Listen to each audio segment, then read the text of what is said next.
One of the things that I try not to do is to run my mouth about products that I haven't experienced. So my first rule is I've got to dance with it. And so last night I danced with Threads. This morning I danced with Threads. And here's my analysis. It is a very credible product. Probably the single greatest release in the history of Facebook outside of Facebook proper. They took a huge risk building it on the back of the Instagram graph and the Instagram namespace.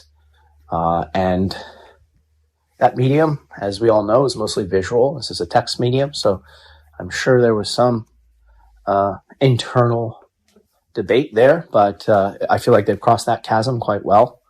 And the product experience was awfully buttery. They did an excellent job of importing your graph, filling your feed with a ton of somewhat related content, even if you didn't follow people. And the app was performant, did what it needed to do. I think the reductionist feature set was smart. In fact, I saw an interesting thread from someone I don't even know that said it's so nice to open a product that's fresh and new and simple. And I feel like a lot of people share that sentiment. They were looking for something new. And they were certainly looking for the counterpoint to Twitter. I'm going to get into Twitter in a moment, but I was also somewhat surprised how much pent-up energy there is in the system to move off of Twitter, either because people don't like Elon or for whatever reason they don't like Twitter, or both. Okay, let's delve into some of the business jiu-jitsu happening right now. Elon purchased Twitter for $44 billion. Some thought that he paid twice as much as he should have. Why did he do that? First, it is the crown jewel of media. But second, and perhaps more importantly in terms of the economics of the deal, is this is the base platform for the American super app. As many of you know, we do not have super apps in America like they do in China. And it is Elon's stated goal to build a super app, an app that does everything. How do you build a super app? You already start with something huge and you build on top of it. You layer in things like payments. You layer in shopping. You layer in other types of social and gaming. You bring it all together under one roof and voila, you have WeChat. So Twitter was purchased not just because Elon fancied owning the town square and proposing a new model for free speech, whether or not you agree with that or not. He did it because this is the foundational piece of real estate that will lead to a company worth hundreds of billions of dollars, potentially.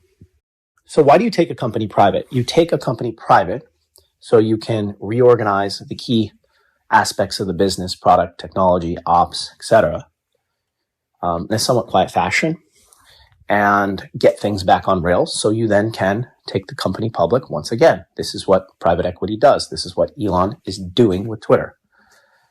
So I am sure, in fact, I am 100% certain that Zuck would like nothing more than to steal every last Twitter user. But the interesting thing is, the game theory is that he doesn't have to. He actually does not have to steal every Twitter user and doesn't have to take Twitter's DAU to zero.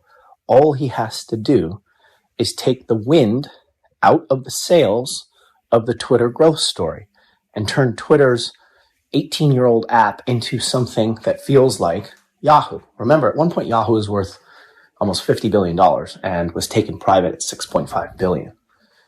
I guarantee you that's exactly what they're thinking here, which is, hey, listen, we build this app, we launch it on the back of Instagram, we grow it to hundreds of millions of users, and we tell Wall Street, guess what?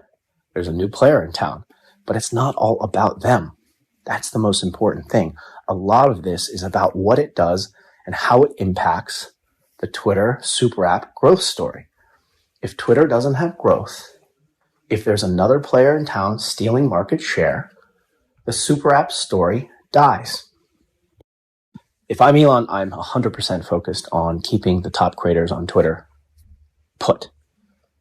This is not a game about features. Threads appears to be winning by doing more with less. This is not about distribution. Instagram is far bigger than Twitter and Meta can offer all sorts of distribution hooks that Twitter could never have. And third, I don't think this is about a story, because the story is vastly in favor right now of Meta because so many people are fed up with Twitter and Elon. So if I'm him, I'm spending every last minute trying to make sure that the top creators on my platform are happy. And I don't know exactly what that means, whether that's reach, monetization, etc. But that's the real existential risk. If those people start moving too, it could get dark very quickly. Adding to some of the conversation here, seems like Meta had a tactical team of roughly about 10, maybe a little bit less. Again, entirely rumors, but that's kind of amazing that they can get a small focused team to attack such a big problem.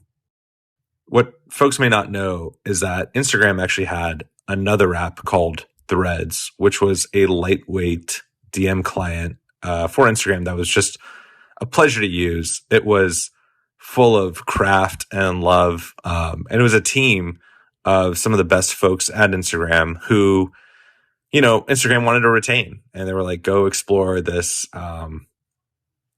interesting surface. And it seems like they've repurposed that namespace and possibly team towards a bigger mission, which is pretty exciting for them.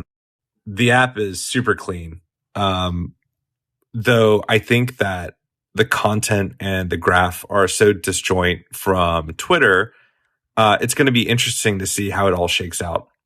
You're having a lot of folks on Twitter jump over to Threads to give it a shot, and then you're having folks from Instagram at 30 million signups as of this morning. I think it's like one of the fastest growing apps, if not the fastest growing app of all time. And it'll be interesting to see how these cultures clash. And what really sticks around. Twitter's doing a lot of really interesting things in the back end around interest graph and surfacing things that are relevant to you. And a lot of that's probably not built in here. But the default meta stack, I think, is just so far ahead of any startup that this is a credible competitor. So my bet here is that I think Threads will be meaningful. I don't know if it will kill Twitter, but to what Norgard was saying, it possibly kills the super app story for a bit. If the DAO over MAU data is over 50%, this product is going to the moon. So we'll need another 29 days to aggregate that information. But as you mentioned, it's all about the retention story. Everyone's going to come in here, crash in, check it out, bail. But if they can retain 50% of users or more, this is going to be a huge app. Hey, Raghav, can you confirm that the old Threads team built this app? And I do recall it. It was really well done. I was scrolling the Threads app, and this is what I came across. Checking my Threads feed today after 12 hours or so in the app, and I couldn't help but laugh out loud because it felt like a parody account, like a real parody account, because everybody was pushing their content there, repurposing their content and trying their best to bait people. And some obviously were doing it as a joke, but many were doing it as serious as they can. But it still felt so unreal, so I don't know, kitschy in a way, that it's like, okay, I'm too old for this game. I think several things are happening all at once, right? So first of all, their algorithm is not fine-tuned to anything. The app just released. Second of all, everybody's trying. Everybody who's on Twitter and want more followers, they have a blank slate right now. Everybody with a huge following on Twitter, they don't have the same huge following on Threads. They need to start getting it to get the same kind of influence. A lot of people wanted to move out of Twitter, but actually the network effect kind of held them back because the reach is greater there. So everybody's trying to play with the algorithm, etc.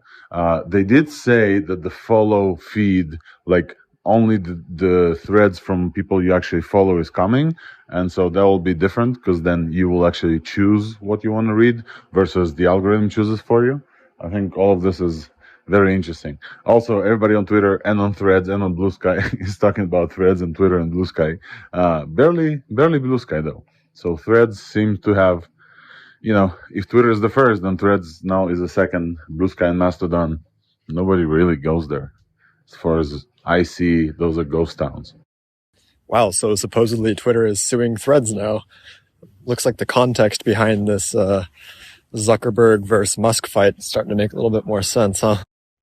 Yeah, I haven't verified this document, and who knows, but if it seems like Twitter's suing Meta, which now maybe Zuck, maybe it's just a crime of opportunity. We just had all these inexpensive, laid off, riled up Twitter engineers and workers and whatnot, and he just grabbed some of them and put them into something besides the metaverse to just kind of take the stink off the last year. And he's obviously got other big things going on. So who knows about the platform? But again, this could be like an Apple-esque move to just, I drink from your milkshake, Eli.